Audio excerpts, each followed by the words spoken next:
Halo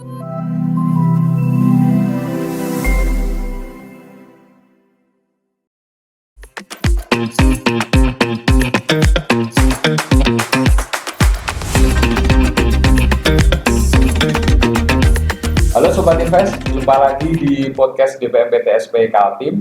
Kali ini telah kedatangan tamu yang dari jauh luar biasa, tamu kehormatan kita yaitu Bapak Kepala Bidang Pengawasan dan Pengendalian atau Kabitwasdal DPMPTSP Provinsi Jawa Tengah, Bapak Primasto Ardi Martono atau akrab disapa Pak Prim. Selamat pagi Pak Prim. Selamat siang Pak. Sehat Bapak? Ya, sehat alhamdulillah. Siap, Mas Pak. Bagus ya. Siap Pak. Pak Prim mau izin Pak bersama dengan pejabat dari DPMPTSP Provinsi Jawa Tengah siang hari ini telah mendarat di Kaltim Pak. Selamat datang Pak. Terima kasih Mas Bagus ya. Kira gimana Pak perjalanannya menempuh lebih kurang 3 jam ya Pak? 1,5 jam perjalanan pesawat. Kemudian ke sini dari Balikpapan ya kurang lebih 1,5 jam juga. Ya, 3 jam ya Pak? 3 jam perjalanan ya. Ya siap Pak. Pak Prim, bagaimana Pak kesan pertama ke Kalimantan Timur ini pertama kali atau sudah berapa kali Bapak? Saya sudah beberapa kali, tapi kalau ke Samarindanya baru kali ini. Biasanya ke Kaltimnya hanya sampai Balikpapan. Balikpapan aja ya Pak? Oke, ya. baik Bapak. Berarti ini baru Samarinda harus mencicipi nasi kuning ini Pak? Nasi kuning, siap, sama amplang. Ya. Pak Primasto Pak, atau Pak Prim, mohon izin Bapak Kabitwasdal DPMPTSP Provinsi Jawa Tengah. Apa Pak agendanya tujuan ke Kalimantan Timur ini Pak dari Bapak-Bapak pejabat dari DPMPTSP Provinsi Jawa Tengah Pak? Sebelumnya terima kasih Pak kehadirannya. Mohon izin menyampaikan salam Pak dari Pak Kadis karena sedang berhalangan hadir Pak. Iya. Terima kasih atas sambutannya yang luar biasa ini. Tadi cukup surprise saya ke sini tiba-tiba, Pak siap nggak podcast? Oke lah siap. Jadi memang terima kasih atas sambutannya sekali lagi. Tujuan kami memang dari DPMPTSP Jawa Tengah lebih kepada studi tiru sebetulnya di sektor pengawasan juga ya, karena kami di sektor pengawasan. Walaupun nanti diskusi bisa berkembang tidak melulu di sektor pengawasan dan pengendalian atau kami disebut dengan Wasdal, mungkin bisa berkembang dengan bidang yang lain. Tetapi tadi kami sampaikan bahwa kami ingin melihat di Kalimantan Timur, khususnya di DPMPTSP, bagaimana fungsi Wasdalnya di sini seperti apa. Karena menurut pengamatan kami yang tentu saja belum lebih detail ya, karena dari sisi realisasi kan tadi cukup bagus, artinya di triwulan 3 ini sudah lebih dari 75%. Nah, karena kami melihat banyak sekali sektor-sektor pendukungnya, termasuk nanti adanya IKN yang akan dibangun, itu kan juga mendorong munculnya investasi-investasi baru. Nah, di fungsi pengawasan dan pengendaliannya nanti akan seperti apa, itulah yang sebetulnya penekanan kami ingin studi tiru di Kalimantan Timur itu. Ya. Artinya mohon izin Bapak Pak Prim, bahwa pengawasan dan pengendalian di Kaltim ini menjadi salah satu poin utama ya Pak untuk nanti bisa diharapkan bisa saling sharing ya Pak. Sharing betul ya. Mohon izin Pak, untuk target investasi Jawa Tengah sendiri 2023 ini berapa Pak? Kami ditargetkan oleh BKPM sebesar 65,7 triliun. Untuk capaian sampai dengan triwulan 3 ini sudah mencapai kurang lebih 41 triliun, di mana ya belum sampai 70%. Nah itulah kami ingin studi tiru, ini capaian di Kaltim ini luar biasa. Artinya di triwulan 3 kan paling tidak minimal bisa 75% ya dari target. Ini kan tadi sudah melebihi ya, sudah sampai 77%. Nah ini kan luar biasa ya.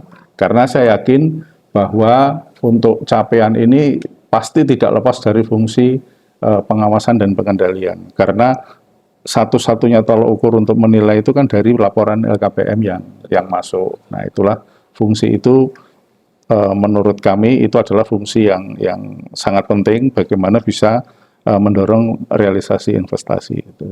Ya. Kemudian mohon izin Pak Prim, berkaitan dengan kalau boleh tahu Pak, bagaimana Pak implementasi sejauh ini Wasdal pengendalian pengawasan di pelaku usaha khususnya di Provinsi Jawa Tengah ini seperti apa Pak yang telah berjalan selama ini Pak? Kemudian sektor apa Pak yang mendominasi realisasi itu Pak di Jawa Tengah ini Pak? Ya, kalau fungsi Wasdal kami, memang kami sudah menerapkan pengawasan BOSS RBA, artinya pengawasan terintegrasi. Walaupun belum sepenuhnya bisa kita laksanakan, karena terkait dengan kendala dengan OPD teknis kan, artinya masing-masing OPD teknis yang melakukan pengawasan dengan kami juga memiliki keterbatasan anggaran juga. Jadi kami lakukan selain pengawasan terintegrasi bersama OPD teknis di sektornya, kita juga melakukan pengawasan dengan menggunakan media Zoom meeting. Nah, selain dengan pengawasan langsung ke lapangan. Nah, untuk di Jawa Tengah, sektor-sektor yang dominan di Jawa Tengah itu lebih ke padat karya. Seperti untuk sektor garment atau pakaian jadi, kemudian alas kaki, itu yang mendominan, terutama untuk PMA-nya. Nah, ini bisa kita lihat, walaupun realisasi di triwulan 3 kemarin sampai dengan triwulan 3 itu di 41 triliun, tetapi serapan tenaga kerjanya itu meningkatnya luar biasa, Mas. Dari TW2 ke TW3 itu meningkat kurang lebih di angka 42% serapan tenaga kerjanya. Untuk padat karya itu ya, Pak? Itu padat karya. Jadi memang membuktikan memang di Jawa Tengah ini yang dominan adalah padat karya. Dan adanya beberapa relokasi dari provinsi tetangga seperti Jawa Barat, Banten itu industri padat karyanya sudah mulai bergeser ke Jawa Tengah. Karena kalau padat karya kan lebih dia melihat upah tenaga kerjanya kita lebih kompetitif dibandingkan dengan wilayah-wilayah di Jawa Barat yang sudah naiknya sudah luar biasa cukup tinggi. Nah, untuk padat karya ini sangat terasa ketika mereka ada kenaikan upah yang cukup tinggi di wilayah Jawa Barat, Banten, itu mereka sudah mulai melirik Jawa Tengah yang dianggap oleh mereka lebih kompetitif. Ya, gitu. Artinya mohon izin Pak Prim, kalau industri padat karya ini Pak di Jawa Tengah ini bisa dikatakan semacam UMKM gitu Bapak, atau misalkan yang sudah clothing kayak mohon izin kalau misalkan bahasa kerennya distro gitu Bapak? Bukan, itu justru kita lebih banyak industri-industri besar, misalkan kayak sepatu ya, Nike, Adidas, Converse itu sudah banyak sekali di Jawa Tengah. Kemudian garmentnya pun ya garment yang branded. Kan Adidas ada juga sportwear-nya, Nike itu semua sudah dibangun pabriknya di. Artinya brand-brand value yang sudah punya nama ya Pak? Iya, itu sudah banyak di Jawa Tengah ya, sudah bergeser ke sana. Brand-brand semacam Adidas, Converse, Nike itu semua sudah ada di Jawa Tengah untuk brand itu. Kemudian untuk mohon izin Pak, sebaran industri padat karya ini apakah berada di satu titik wilayah atau menyebar Bapak peta dari? Ini relatif menyebar. Ya memang terutama konsentrasinya di wilayah Pantura, kami menyebut di wilayah Pantura ya, mulai dari di sekitar Tegal, kemudian yang memang paling banyak ya di Semarang dan sekitarnya ya. Ada beberapa kawasan industri di situ, dan sekarang sudah mulai merambah ke arah timur. Adidas yang terakhir sudah bangun pabrik di Rembang dengan serapan tenaga kerja mungkin sampai 10.000 lebih di sana. Jadi memang kecenderungan industri padat karya khususnya alas kaki dan pakaian jadi itu cukup banyak berkembang di Jawa Tengah. Ya. Tapi mohon izin Pak Prim, untuk LKPM-nya aman aja ya Pak? Untuk industri padat karya ini patuh saja atau seperti apa Pak? Ya, relatif sudah semakin patuh karena memang kami lebih pendekatan persuasif. Kami melakukan pelayanan ketika LKPM dibuka kayak kemarin tanggal 1 sampai 10 Oktober, kita all out, kita kantor buka sampai jam 7 malam. Sampai jam 7 malam? Ya, untuk pelayanan, ya, khusus di pelayanan LKPM. Kan kemarin pas minggu-minggu pelaporan itu kan, kemudian kami juga melayani lewat Zoom dan sebagainya. Jadi pendampingan itu karena banyak juga para pelaku usaha yang belum familiar untuk membuat laporan itu LKPM itu, ya. Luar biasa Pak. Ya. Selain membuka jam tambahan sampai jam 7 malam juga via Zoom ya Pak. Artinya yang jauh tidak perlu datang ke kantor. Kantor bisa via Zoom ya. Menarik ini Pak Prim. Ya. Mohon izin Pak. Kemudian kalau boleh tahu Pak, dari target sejumlah berapa tadi Pak? 65,7 triliun. 65,7 triliun, optimis nggak Pak akan selesai di triwulan 4 ini Pak? Ya, tetap kita harus optimis. Bagaimanapun juga karena itu sudah ditargetkan oleh pusat, kita harus optimis.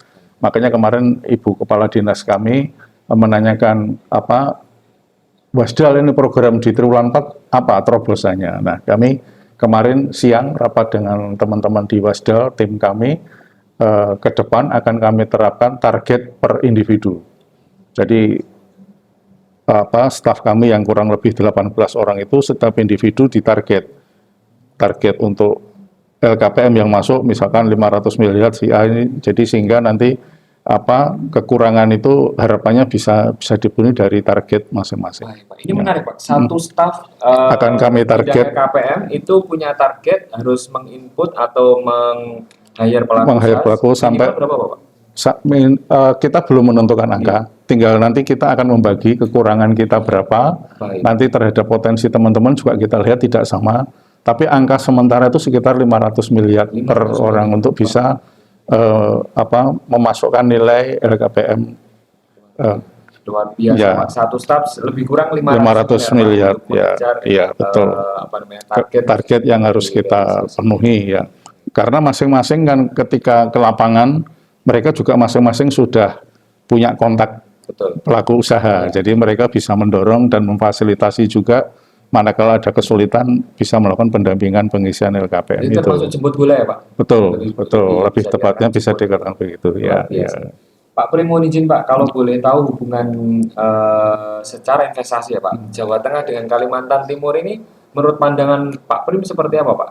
Ya. Menarik kan Pak hubungan dua provinsi ini ya Pak? Ya, memang kalau kita melihat di Kalimantan Timur ini kan sektor tambang itu juga menonjol ya. Artinya kalau saya mengamati batu bara ya, itu dari sektor tambangnya. Nah, sementara di Jawa Tengah itu banyak sekali power plant yang ada di Batang, ada di Tanjung Jati, kemudian ada di selatan itu di sekitar Cilacap. Nah, itu kan source-nya dari Kalimantan Timur dan sekitarnya untuk batu baranya. Ya, itu source-nya dari situ. Selain itu, juga sektor-sektor lain yang cukup berkembang adalah yang masalah minyak dan sebagainya. Nah, sementara pemerintah pusat program hilirisasi ini kan lagi digencarkan. Betul. Nah, sebetulnya kami berharap ketika hilirisasi itu pengolahannya bisa masuk di Jawa Tengah. Mungkin minyak mentahnya dari Kalimantan Timur. Nah, kilangnya mungkin apakah di selatan Jawa di sekitar Cilacap atau di bagian utara. Nah, itu kalau saya lihat di sektor sumber daya alamnya di sini kan sangat luar biasa ya. Artinya saling connect aja ya Pak. Ya. Sana banyak PLTU, di sini ada batu baranya ya. Memang dengan hilirisasi ini kami berharap ketika potensi-potensi sumber daya alam mana yang berkembang itu bisa masuk ke Jawa Tengah untuk hilirisasinya. Nah, contoh yang sudah ada memang masuknya di Jawa Timur ya, kayak di Freeport itu. Freeport itu kan smelternya dibangun di Gresik, Jawa Timur. Nah, kalau Jawa Tengah kita lagi mencari nih, kita kira potensi apa, peluang apa yang mungkin bisa dilaksanakan. Walaupun semua keputusan itu dari pemerintah pusat, tetapi daerah bisa melakukan kajian dan usulan untuk pengolahannya, hilirisasinya di Jawa Tengah. Apalagi dari pemerintah pusat kan kemarin sudah membangun KITB, Kawasan Industri Terpadu Batang, yang dalam tahap pertama ini 450 hektar. Nah, untuk tahap-tahap berikutnya kan masih ada peluang untuk pembangunan smelter di sana. Nah, itulah yang sebenarnya akan kami usulkan ke pemerintah pusat berkaitan dengan hilirisasi ini. Kita ada potensi kawasan industri yang siap menerima hilirisasi itu. Luar Luar biasa Pak, karena baru bulan kemarin juga Pak, rombongan Bapak Kadis DPMPTSP Kaltim bersama Kepala DPMPTSP Kabupaten Kota Sekaltim Pak, Ya. itu ke KITB Bapak, KITB, KITB ya. Batang sama KEK KEK Kendal, Kendal, KEK betul. Kendal Pak. Ya. Itu mengenai pembelajaran mengenai itu Pak, infrastruktur dan sebagainya yang menjadi salah satu nanti akan dicontoh seperti di Kaltim nanti Pak. Siap. Ya. Luar biasa. Ya. Oke Sobat Invest, kita sambung lagi di sesi berikutnya. Pak Prim, mohon izin Bapak, untuk salah satu inovasi di Jawa Tengah itu adanya Central Java Investment Business Forum Bapak. Sejauh mana berjalan Pak dan sudah berapa kali diselenggarakan Pak kegiatan CJIBF itu Bapak? CJIBF di Jawa Tengah ini sudah yang ke 17 atau 18, maaf, sorry. 19 ya. 19. Maaf. CJIBF di Jawa Tengah ini sudah dilaksanakan di 2023 ini yang ke-19, CJIBF 19. Kemarin kita laksanakan di sekitar pelataran Borobudur. Ya. Memang CJIBF itu merupakan event promosi terbesar kami dalam rangka menarik minat investasi di Jawa Tengah. Jadi leading sektornya di bidang promosi, di mana persiapannya sebelum melaksanakan CJIBF ini teman-teman dari bidang promosi itu hunting potensi apa yang bisa ditawarkan, yang apa potensi-potensi ini nanti disajikan dalam bentuk profil investasi yang siap ditawarkan kepada calon investor. Memang kegiatan ini ada sedikit perubahan. Kemarin sebelum ada COVID, ini kita lebih banyak melaksanakan di Jakarta, di mana banyak sekali investor-investor yang berminat untuk masuk di Jawa Tengah. Kita lebih mendekatkan kepada pusat-pusat investasi. Nah, yang terakhir kemarin memang penekanannya di sekitar pelataran Borobudur memang lebih mengenalkan heritage di Jawa Tengah. Dan dukungan dari BI, Bank Indonesia Jawa Tengah, cukup besar untuk terlaksananya CJIBF itu. Ya. Artinya dengan CJIBF ini menghadirkan PMA ya Pak, pelaku usaha PMA. Ya, bisa PMA, PMDN ya. PMA, PMDN. Ya. Jadi memang dari fungsi kami untuk Wasdal tadi, kalau tidak ada source investasi yang masuk kan, ya, jadi memang harus kolaborasi antara promosi dan Wasdal. Artinya promosinya mendatangkan investasinya, kita yang mencatat realisasinya. Jadi investasi itu ditarik dari mulai kepeminatan masuk ke Jawa Tengah itu dikawal terus oleh bidang promosi sampai dengan realisasi, sampai dengan terbitnya izin melalui OSS, itu dikawal. Nah, setelah izin terbit dan mulai tahap konstruksi, ganti kami yang awal, mulai mencatat realisasi investasinya. Begitu. Ya, pelaku usaha datang, kemudian dikawal oleh Pak Prim, gitu ya Pak? Bukan dikawal dari bidang promosi. Bidang promosi ya Pak? Jadi mereka kan ketika event CJIBF, mereka kan ada semacam LOI, penandatangan LOI kepeminatan di sektor apa dan sebagainya. Nah, LOI kepeminatan itulah yang oleh bidang promosi dikawal sampai dengan realisasi. Artinya begini, ketika dia berminat di sektor industri apa gitu, LOI, kan dia belum memiliki pandangan tentang Jawa Tengah. Itu akan didampingi, ditunjukkan kawasan industri yang potensial di mana lokasi-lokasi atau kawasan peruntukan industri, ini kita dampingi. Manakala mereka meminta untuk lebih detail tentang lokasi yang ingin ditempati, terutama yang PMA. Yang PMA ini kan mungkin informasi mengenai Jawa Tengah masih minim. Nah, inilah tugas bidang promosi itu, memberikan informasi selengkap mungkin terhadap lokasi di Jawa Tengah.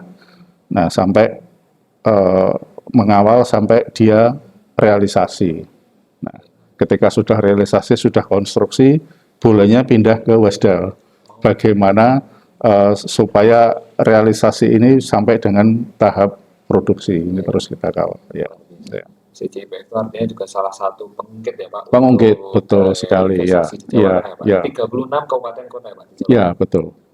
Ya. Pak Prim, mohon izin Pak, berkaitan dengan isu yang lagi hangat mengenai hilirisasi Pak. Ya. Sejauh mana berjalan Pak di Jawa Tengah ini, misalkan hilirisasi dan juga implementasi kemitraan Bapak, kemitraan usaha besar dengan UMKM dan juga koperasi Pak. Yang kalau boleh kami sharing, mohon izin Pak, itu menjadi propernya Bapak Kadis kami sekarang Pak di PKN. Untuk kemitraan ya? Kemitraan Ya. Pak, usaha besar, itu sejauh mana berjalan Pak? Ya, memang kemitraan terus terang bukan di bidang kami, tapi ya sedikit kami bisa memberikan informasi karena kemitraan merupakan bagian juga dari kegiatan di bidang promosi. Jadi kalau kita lihat di industri-industri menengah besar, di KBLI tertentu, itu kan ada kewajiban dia untuk bermitra persyaratan. Nah, inilah dari bidang promosi itu mencarikan mitra untuk khususnya mikro kecil yang bisa dimitrakan. Dan itu ada semacam event kayak bisnis meetingnya antara industri besar dan industri mikro kecil. Ada dibuat semacam bisnis meeting, kemudian mereka ya bahasa istilah dijodohkan lah di situ di event bisnis meeting itu untuk menjodohkan antara industri menengah besar dengan industri mikro kecil untuk bermitra di sana. Artinya juga beriringan juga ya Pak dengan penanaman modal besar UMKM dan koperasi turun bangkit juga ya Pak. Betul. Ya. Oke Sobat Podcast, di sesi yang luar biasa ini kita telah kehadiran Ibu Emerald yang merupakan tenaga ahli dari PJ Gubernur Kalimantan Timur, bidang kebijakan strategis dan transformasi digital.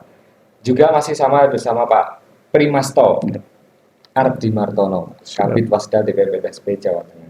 Bu Emerald, mohon izin Ibu, berkaitan dengan bidang yang Ibu jabat saat ini, sejauh mana Ibu untuk pandangan Bu Emerald untuk di Jawa Tengah dan di Kaltim ini Bu? Mohon statementnya. Baik, kalau kita melihat fokus Kalimantan Timur saat ini yang juga merupakan turunan dari fokus pemerintah pusat, ini kan kita sekarang ada punya tugas bersama-sama, tidak hanya Kalimantan Timur sebenarnya, tetapi juga provinsi-provinsi yang lain untuk mendukung adanya IKN yang sebentar lagi ini akan menjadi sebuah hal yang ini ibaratnya IKN adalah sebuah keniscayaan yang pasti ada dan tentunya kita semua akan mendukung dengan adanya IKN. Nah, secara khusus Kalimantan Timur memiliki tugas yang tentunya butuh tidak hanya sendiri, tetapi kita perlu untuk mengorkestrasi, berkolaborasi dengan teman-teman yang lain yang ada di daerah gitu ya. Artinya kita meningkatkan kekuatan kerjasama antar daerah. Nah, kenapa? Karena IKN ini tidak boleh kemudian dia berdiri sendiri, tapi juga harus didukung oleh daerah-daerah sekitarnya. Nah, ini yang menjadi fokus juga Bapak dari DPMPTSP yang ada di Kalimantan Timur. Bagaimana kami juga harus mempromosikan tentang daerah buffer supaya bisa tumbuh bersama-sama dan kemudian ketika diharapkan IKN ini menjadi epicentrum ekonomi, pertumbuhan ekonomi yang baru, maka daerah sekitarnya pun itu bisa ikut terangkat juga dan ikut menikmati adanya pertumbuhan ekonomi yang tidak terkonsentrasi sebelumnya di Jakarta dan sekitarnya ataupun di Jawa. Kemudian kita bisa mencoba untuk memperkuat itu di kawasan Indonesia Timur sehingga pemerataan ekonomi bisa tercapai. Nah, tentunya beberapa strategi yang bisa kita bangun untuk membangun IKN dengan daerah buffer yang ada di sekitarnya ini, kita perlu untuk pertama ya dari kita sendiri, apakah itu SDM maupun organisasi, kita perlu untuk segera bisa beradaptasi dan mampu untuk bergerak dalam kecepatan mengimbangi dinamika lingkungan yang cukup dinamis, baik itu domestik maupun global ya. Kemudian yang kedua, tadi sekali lagi menekankan jejaring kerjasama antar daerah dan penguasaan rantai pasok, tidak hanya secara di daerah regional juga global, itu penting. Kenapa? Karena kita perlu untuk mengantisipasi adanya gangguan sumber pasokan dan jaringan transportasi. Dari kita harus ubah Pak dari single sourcing menjadi global sourcing. Kemudian yang keempat, hilirisasi tadi yang sempat disebutkan, itu kita perlu juga untuk meningkatkan nilai jual komoditas sehingga menambahkan nilai ekonomi dari suatu bahan. Tidak hanya kalau misalnya kita jual mentah-mentah, itu akan akan sayang seandainya kita bisa memberikan nilai tambah pada produk kita. Dan tentunya penguatan dan penguasaan teknologi informasi untuk meningkatkan daya dukung efisiensi dan efektivitas dari rantai pasok maupun upaya-upaya yang akan kita kembangkan di dalam membangun dan memajukan daerah. Saya rasa itu Mas Bagus dan Pak. Siap, Ibu. Terima kasih Bu Emerald. Barangkali ada tanggapan Bapak dari statementnya Ibu tenaga ahli Bu Emerald yang berkaitan dengan rantai pasok, penguatan hilirisasi dan juga komitmen dari Kalimantan Timur ini, Pak? Ya. Kalau saya cermati tadi memang saya lebih tertarik di hilirisasi itu. Selain itu adalah menjadi program nasional di pemerintahan sekarang ini, memang Jawa Tengah kalau dari sisi potensi sumber daya alamnya untuk hilirisasi memang tidak sebesar di Kalimantan Timur.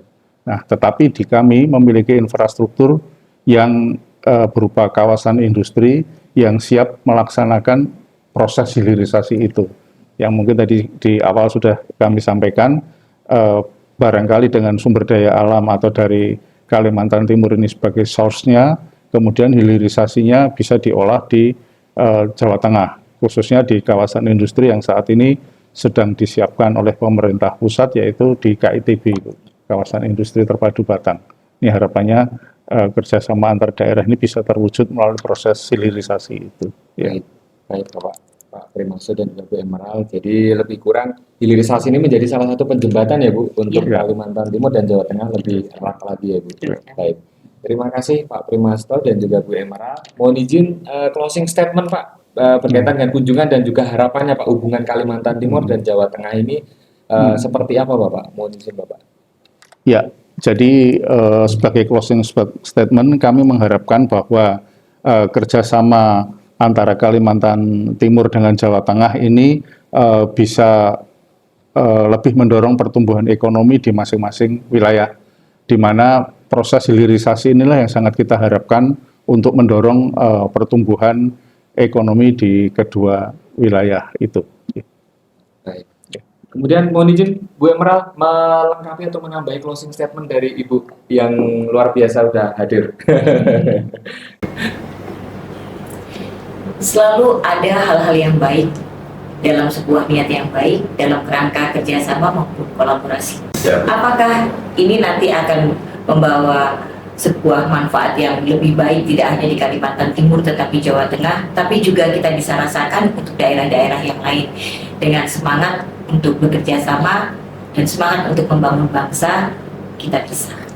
Luar biasa. Terima kasih Pak Primasto, Kabid Wasda DPMPTSP Jawa Tengah. Ya. Saya selalu Bapak, sukses Ibu Emerald. Mohon izin Ibu, terima kasih. Sami-sami Pak, Bu. Sehat selalu. Baiklah Sobat Invest, perjumpaan kali ini podcast DPMPTSP Kaltim dengan dua tokoh yang luar biasa, Pak Primasto Ardi Martono, Kabid Pengawasan Pengendalian Kabid Wasda DPMPTSP Provinsi Jawa Tengah, dan juga Ibu Emerald, tenaga ahli PJ Gubernur bidang transformasi digital dan kebijakan strategis. Sampai jumpa di podcast perjumpaan lainnya. Salam investasi.